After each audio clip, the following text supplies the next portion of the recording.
సాగుతున్నాయి. ఇంకా అక్కడ 144 సెక్షన్ అమల్లో ఉంది. జిల్లా పూర్తిగా పోలీస్ బలగాల కంట్రోల్లో కొనసాగుతోంది.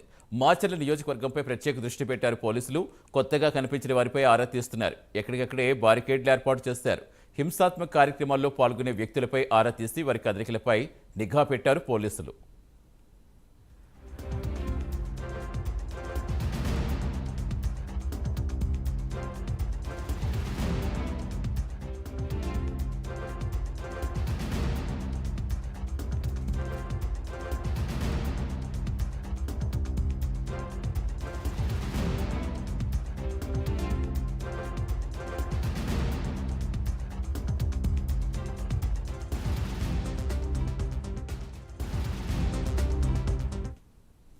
పల్నాడు జిల్లాలో పోలీసుల ఆంక్షలు కొనసాగుతున్నాయి. ఇంకా అక్కడ 144 సెక్షన్ అమల్లో ఉంది.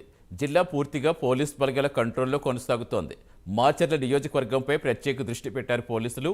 కొత్తగా కనిపించిన వారిపై ఆరా తీస్తున్నారు. ఎక్కడికక్కడే బారికేడ్స్ ఏర్పాటు చేశారు. హింసాత్మక కార్యక్రమాల్లో పాల్గొనే వ్యక్తులపై ఆరా తీసి వారి కదలికలపై నిఘా పెట్టారు పోలీసులు.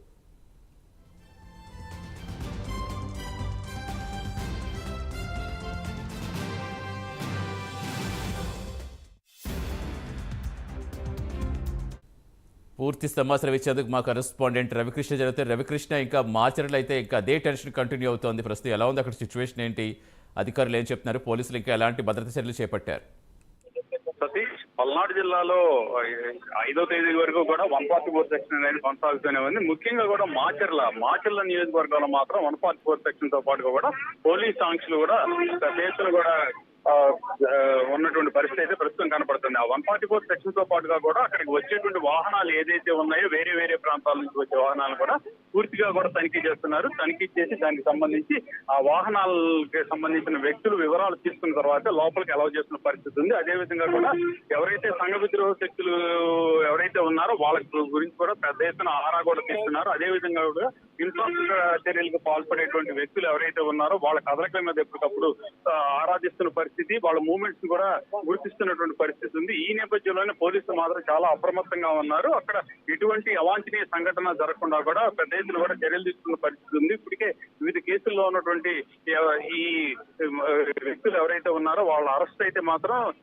జరిగిపోయినట్లుగా కూడా తెలుస్తుంది. కొంతమంది ఊరు వదిలిపెట్టి వెళ్లిపోయినటువంటి వ్యక్తులు ఎవరైతే ఉన్నారో వాళ్ళ కోసం మాత్రం పూర్తిగా గాలిస్తున్న పరిస్థితి అయితే ప్రస్తుతం కనపడుతుంది. ప్రస్తుతం అయితే అక్కడ పరిస్థితి కొంత ప్రశాంతంగా ఉన్నదని చెప్పుకోవచ్చు. Satish, right, thank you Ravikrishna.